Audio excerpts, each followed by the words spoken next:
കർത്താവിൻ്റെ അതിപരിശുദ്ധ നാമം വാഴ്ത്തപ്പെടുമാറാകട്ടെ. സ്നാനം എന്ന വിഷയമാണ് ഇന്ന് പറയുവാനായിട്ട് കർത്താവിൽ ശരണപ്പെടുന്നത്.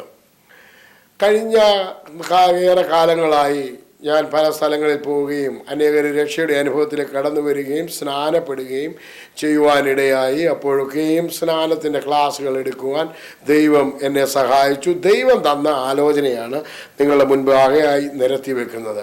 12 കാര്യങ്ങൾ ഇതിനകത്തിൽ ഉണ്ട്. ഇതിൽ ഒന്നാമതായി സ്നാനം ദൈവത്തിൻ്റെ ഒരു കൽപ്പനയാണ്, ദൈവത്തിൻ്റെ നീതിയാണ് സ്നാനം, ദൈവത്തിൻ്റെ ആലോചനയാണ് സ്നാനം.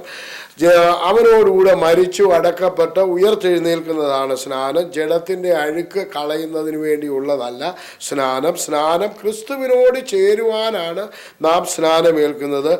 ഈ സ്നാനത്തിൽ നാം ക്രിസ്തുവിനെ ധരിക്കുകയാണ് ചെയ്യുന്നത്. സ്നാനത്തിൽ ജാതിയോ മതമോ ഇത് വ്യത്യാസമില്ല, ആണെന്നില്ല പെണ്ണെന്നില്ല, ഒരു വ്യത്യാസവുമില്ല. സ്നാനത്തിൽ വാഗ്ദത്തങ്ങൾക്ക് നമ്മൾ അവകാശികളായി മാറുകയാണ് ചെയ്യുന്നത്. സ്നാനം ഒരു പരസ്യ ശുശ്രൂഷയാണ്. 11ാമതായി സ്നാനം ഏറ്റവർ പരിശുദ്ധാത്മാഭിഷേകം പ്രാപിക്കുവാൻ സാധിക്കും. 12ാമതായി പരിശുദ്ധാത്മാഭിഷേകം പ്രാപിച്ച ഒരാൾ സ്നാനപ്പെടേണ്ട ആവശ്യകതയുണ്ട്. ഇങ്ങനെ 12 കാര്യങ്ങൾ പറയുവാൻ കർത്താവ് ശരണപ്പെടുന്നു. ഒന്നാമതായി ദൈവത്തിൻ്റെ കൽപ്പനയാണ് സ്നാനം. അതിനായി നമുക്ക് മത്തായിയുടെ സുവിശേഷം 28-ാം അധ്യായത്തിലേക്ക് നമുക്ക് കടന്നു വരാം. സ്വർഗത്തിലും ഭൂമിയിലും സകല അധികാരവും എനിക്ക് നൽകപ്പെട്ടിരിക്കുന്നു. ആകയാൽ നിങ്ങൾ പുറപ്പെട്ട് പിതാവിൻ്റെയും പുത്രൻ്റെയും പരിശുദ്ധാത്മാവിൻ്റെയും നാമത്തിൽ സ്നാനം കഴിപ്പിച്ചും ഞാൻ നിങ്ങളോട് കൽപ്പിച്ചതൊക്കെയും പ്രമാണിപ്പാൻ തക്കവണ്ണം ഉപദേശിച്ചും കൊണ്ട് സകല ജാതികളെയും ശിഷ്യരാക്കിക്കൊള്ളുവിൻ. ഞാനോ ലോകാവസാനത്തോളം എല്ലാ നാളും നിങ്ങളോട് കൂടെ ഉണ്ട് എന്ന് അരുളി ചെയ്തു. ഇത് മരിച്ച് അടക്കപ്പെട്ട് ഉയർത്തെഴുന്നേറ്റവനായ ക്രിസ്തുവിൻ്റെ ദൈവത്തിൻ്റെ കൽപ്പനയാണ്. നിങ്ങൾ ലോകമൊക്കെയും പോയി പിതാവിൻ്റെയും പുത്രൻ്റെയും പരിശുദ്ധാത്മാവിൻ്റെയും നാമത്തിൽ സ്നാനം കഴിപ്പിച്ചും. അത് ദൈവത്തിൻ്റെ കമ്മീഷനാണ് അഥവാ കൽപ്പനയാണ് എന്ന് നമുക്ക് പറയാൻ സാധിക്കും. യോഹന്നാന്റെ സുവിശേഷം 1-ാം അധ്യായത്തിനകത്ത് യേശു സ്നാനപ്പെടുന്നതിന് വേണ്ടി മാത്രം ഒരാളെ ഈ ലോകത്തിലേക്ക് ദൈവം അയക്കുന്നതായി നാം കാണുവാൻ സാധിക്കും. യോഹന്നാന്റെ സുവിശേഷം 1-ാം അധ്യായം അതിൻ്റെ 33-ാമത്തെ വാക്യം അത് ഇങ്ങനെ വായിക്കുന്നു: ഞാനോ അവനെ അറിഞ്ഞില്ല, എങ്കിലും വെള്ളത്തിൽ സ്നാനം കഴിപ്പിപ്പാൻ എന്നെ അയച്ചവൻ എന്നോട് വെള്ളത്തിൽ സ്നാനം കഴിപ്പിപ്പാൻ എന്നെ അയച്ചവൻ എന്നോട്. അപ്പോൾ കർത്താവ് പിതാവായ ദൈവം തൻ്റെ ഏകജാതനായ പുത്രനെ സ്നാനം കഴിപ്പിക്കുന്നതിന് വേണ്ടി ഒരു വ്യക്തിത്വത്തെ ഈ ലോകത്തിലേക്ക് അയച്ചിരിക്കുന്നു എന്ന് നമുക്ക് മനസ്സിലാക്കുവാൻ സാധിക്കും. അത് ദൈവത്തിൻ്റെ ഒരു കൽപ്പനയാണ്. അടുത്തത് ദൈവത്തിൻ്റെ നീതിയാണ് സ്നാനം. മത്തായിയുടെ സുവിശേഷം 3-ാം അധ്യായത്തിൻ്റെ 15-ാമത്തെ വാക്യത്തിൽ ഇതിനെ പറ്റി പരാമർശിച്ചിരിക്കുന്നു. എന്താണ് ദൈവത്തിൻ്റെ നീതി? ദൈവത്തിൻ്റെ നീതി എന്ന് പറയുന്നത് ദൈവം പറഞ്ഞത് വിശ്വസിക്കുക, വിശ്വസിച്ചിട്ട് പ്രവർത്തിക്കുന്നതാണ് ദൈവത്തിൻ്റെ നീതി. യേശു പറയുന്നത് നമുക്കൊന്ന് ശ്രദ്ധിക്കാം. യേശു സ്നാനപ്പെടുന്നതിന് വേണ്ടി യോർദാനിൽ കരെ യോഹന്നാനാൽ സ്നാനമേൽക്കുന്നതിന് വന്നപ്പോൾ പറഞ്ഞ വാക്കുകളാണ് നമ്മളിവിടെ വായിക്കാൻ പോകുന്നത്. മത്തായിയുടെ സുവിശേഷം അതിൻ്റെ 3-ാം അധ്യായത്തിൻ്റെ 15-ാമത്തെ വാക്യം. സ്തോത്രം. ഇപ്പോൾ സമ്മതിക്കുക. 14 മുതൽ ഞാൻ വായിക്കുന്നു: യോഹന്നാനോ അവനെ വിലക്കി, നിന്നാൽ സ്നാനമേൽക്കുവാൻ എനിക്ക് ആവശ്യം, പിന്നെ നീ എൻ്റെ അടുക്കൽ വന്നിരിക്കുവോ എന്ന് പറഞ്ഞു. യേശു അവനോട് 15-ാമത്തെ വാക്യം: ഇപ്പോൾ സമ്മതിക്കുക, ഇങ്ങനെ സകല നീതിയും നിവർത്തിക്കുന്നത് നമുക്ക് ഉചിതം എന്ന് ഉത്തരം പറഞ്ഞു. എന്നാറെ അവൻ അവനെ സമ്മതിച്ചു.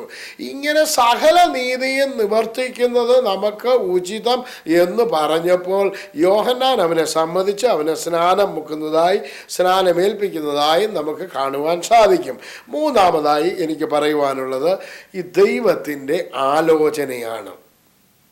ദൈവത്തിൻ്റെ ആലോചനയെ മറിച്ച് ദൈവജനമേ നമുക്ക് ഒന്നും ചെയ്യുവാൻ സാധ്യമല്ല. ലോകത്തിൽ ഒരു വ്യക്തിക്കും ദൈവിക ആലോചനയെ ഖണ്ഡിക്കുവാൻ സാധ്യമാകുകയില്ല. ലൂക്കോസിൻ്റെ സുവിശേഷത്തിൽ 7-ാം അധ്യായം അതിൻ്റെ 30-ാമത്തെ വാക്യത്തിലാണ് ഇത് കാണുന്നത്. സ്തോത്രം. നമുക്ക് ലൂക്കോസിൻ്റെ സുവിശേഷത്തിലേക്ക് കടന്നു വരാം. 7-ാം അധ്യായത്തിൻ്റെ 30-ാമത്തെ വാക്യം: എങ്കിലും പരീശന്മാരും ന്യായശാസ്ത്രിമാരും അവനാൽ സ്നാനമേൽക്കാതെ ദൈവത്തിൻ്റെ ആലോചന തങ്ങൾക്ക് വൃഥാവാക്കി കളഞ്ഞു. സ്തോത്രം. നമുക്കിനിയും അതിൻ്റെ മേളിൽ നിന്ന് വായിച്ചു നോക്കാം എന്താണ് ഈ പറയുന്നതെന്ന്. 29-ാമത്തെ വാക്യം. എന്നാൽ ജനമൊക്കെയും ചുങ്കക്കാരും കേട്ടിട്ട് യോഹന്നാൻ്റെ സ്നാനം ഏറ്റതിനാൽ ദൈവത്തെ നീതീകരിച്ചു.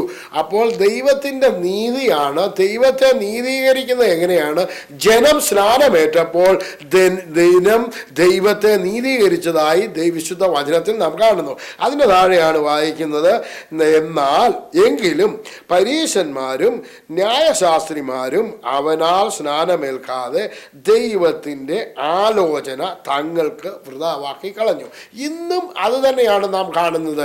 മതാധ്യക്ഷന്മാരും മത നേതാക്കന്മാരും മറ്റുള്ളവരെ പ്രോത്സാഹിപ്പിക്കുന്നത് എന്താണ്? സ്നാനമേൽക്കുന്നത് തെറ്റാണ്, സ്നാനമേൽക്കേണ്ട ആവശ്യം ഇല്ല, മുഴുവൻ സ്നാനം തെറ്റാണ്, ശിശു സ്നാനം മതി. ശിശുക്കളെ സ്നാനം മുഖ്യതായി വിശുദ്ധ വചനത്തിനകത്ത് നാം കാണുന്നില്ല. എന്നാൽ ഇത് എന്താണ്? ദൈവത്തിൻ്റെ ആലോചനയാണ്. നമുക്ക് അടുത്ത വിഷയത്തിലേക്ക് കടക്കാം. 4-ാമത്തെ വിഷയം.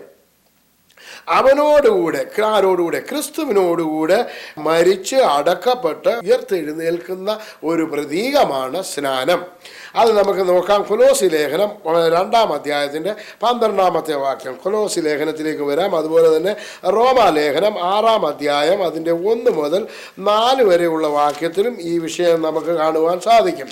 ഇവിടെ കൊലോസി ലേഖനത്തിനകത്തേക്ക് കടന്നു വരുമ്പോൾ, സ്നാനത്തിൽ നിങ്ങൾ അവനോടുകൂടി അടക്കപ്പെടുകയും അവനെ മരിച്ചവരുടെ ഇടയിൽ നിന്ന് ഉയർത്തെഴുന്നേൽപ്പിച്ച ദൈവത്തിൻ്റെ വ്യാപാര ശക്തിയുള്ള വിശ്വാസത്താൽ അവനോടുകൂടെ നിങ്ങളും ഉയർത്തെഴുന്നേൽക്കുകയും ചെയ്തു. ശ്രദ്ധിക്കേണ്ട വിഷയമാണ്. മരിക്കുമ്പോൾ ആരോടുകൂടി മരിക്കുന്നു? നമ്മൾ കർത്താവിനെ രക്ഷിതാവുമായി സ്വീകരിക്കുമ്പോൾ നമ്മുടെ ജഡമല്ല മരിക്കുന്നത്, നമ്മുടെ ആത്മാവ്. മരിച്ച ആത്മാവിനെ നമ്മൾ ആ ക്രിസ്തുവിനോടുകൂടെ അടക്കപ്പെട്ട് ഉയർത്തെഴുന്നേൽക്കുന്ന ഒരു പ്രതീകമാണ് സ്നാനം. ഇനി നമുക്ക് റോമാലേഖനത്തിലേക്ക് കടന്നു വരാം. റോമാലേഖനത്തിനകത്ത് അത് അല്പം കൂടെ വിശദമായി പറയുന്നത് നമുക്ക് കാണാൻ സാധിക്കും. അപ്പോസ്തലനായ പൗലോസ് റോമാലേഖനം എഴുതുമ്പോൾ അതിൻ്റെ 6-ാം അധ്യായത്തിൻ്റെ 1 മുതൽ 4 വരെയുള്ള വാക്യത്തിലാണ് നാം ഇതിനെ കാണുന്നത്. സ്തോത്രം. ആകയാൽ നാം എന്തു പറയേണ്ടു? കൃപ വരുകേണ്ടതിന് പാപം ചെയ്തുകൊണ്ടിരിക്കുകയെന്നോ ഒരു നാളും അരുത്. പാപസംബന്ധമായി മരിച്ചവരായ നാം ഇനിയും അതിൽ ജീവിക്കുന്നത് എങ്ങനെ?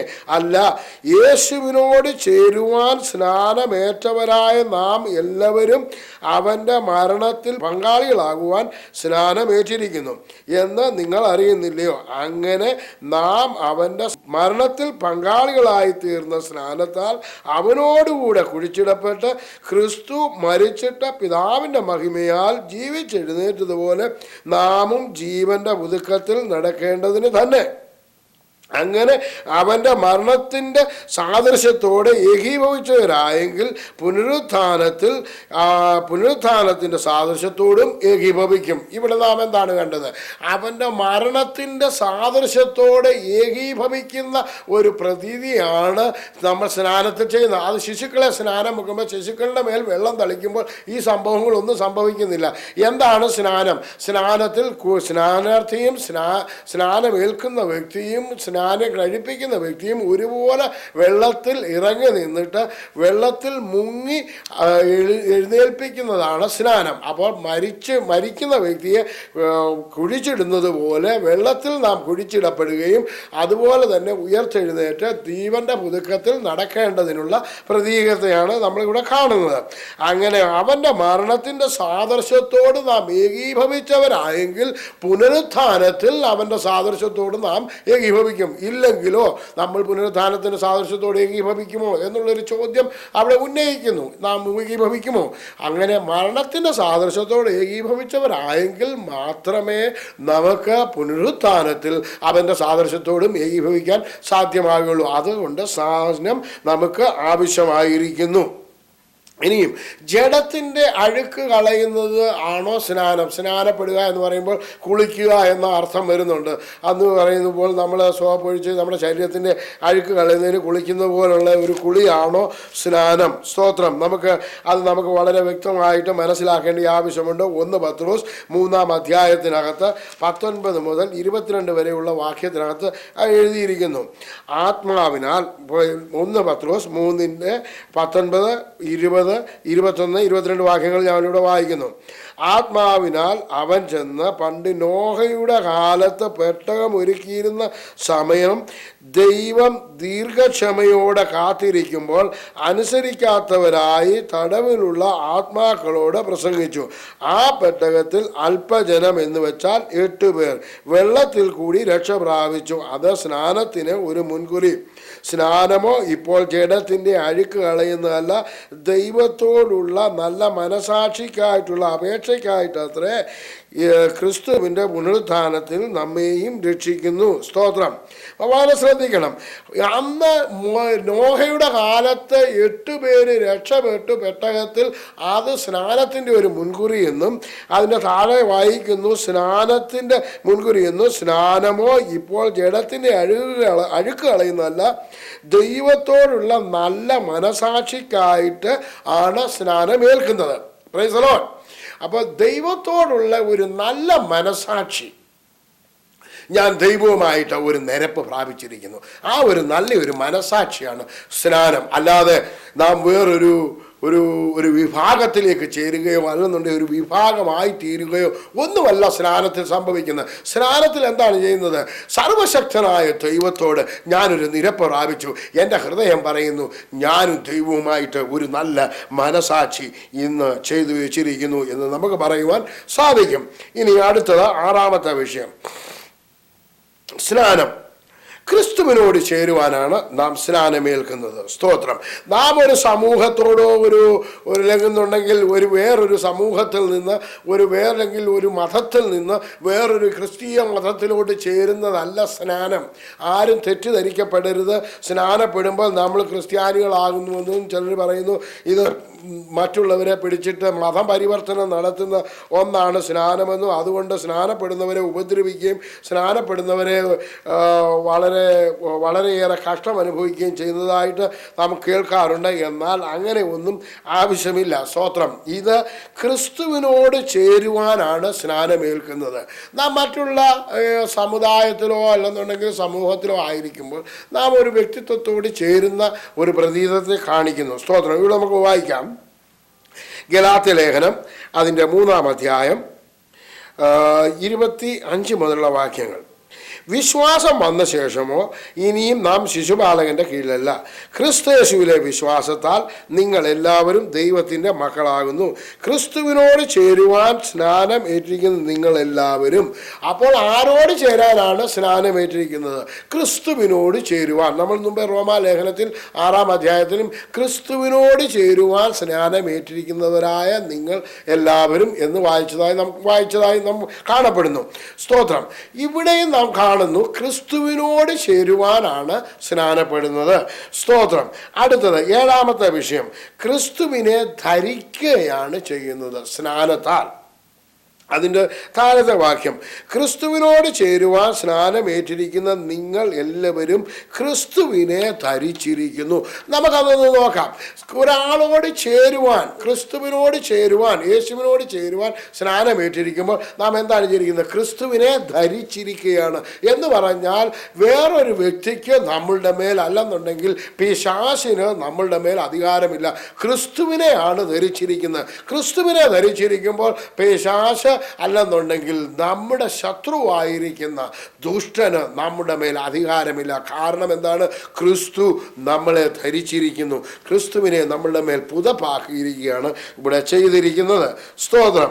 ഇനിയും നമുക്കതിന് താഴെയായിട്ട് വരുമ്പോൾ ഈ സ്നാനത്തിന് ജാതിയെന്നോ മതമെന്നോ അല്ലെന്നുണ്ടെങ്കിൽ സ്ത്രീയെന്നോ പുരുഷനെന്നോ ആണെന്നോ പെണ്ണെന്നോ ഇല്ല എന്ന് നമുക്ക് കാണാൻ സാധിക്കും. സ്തോത്രം. അതിൻ്റെ താഴത്തെ ഭാഗം, ക്രിസ്തുവിനോട് ചേരുവാൻ സ്നാനമേറ്റിരിക്കുന്നു നിങ്ങളെല്ലാവരും ക്രിസ്തുവിനെ ധരിച്ചിരിക്കുന്നു. അതിൽ യഹൂദനെന്നില്ല, യവനനെന്നില്ല, ദാസനെന്നില്ല, സ്വാതന്ത്ര്യനെന്നില്ല, പാണും പെണ്ണുമെന്നില്ല, നിങ്ങളെല്ലാവരും ക്രിസ്തയേശുവിൽ ഒന്നത്രേ.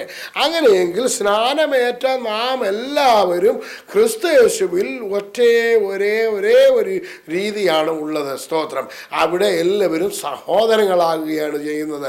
ക്രിസ്തുവിനോടുകൂടെ സഹോദരങ്ങളാകുകയാണ് ചെയ്യുന്നത്. ഒരിക്കലും അതിന് ഇന്ന ജാതിയെന്നോ ഒരു താണ ജാതിയെന്നോ ഉയർന്ന ജാതിയെന്നോ അവൻ ആണാണെന്നോ പെണ്ണാണെന്നോ അത്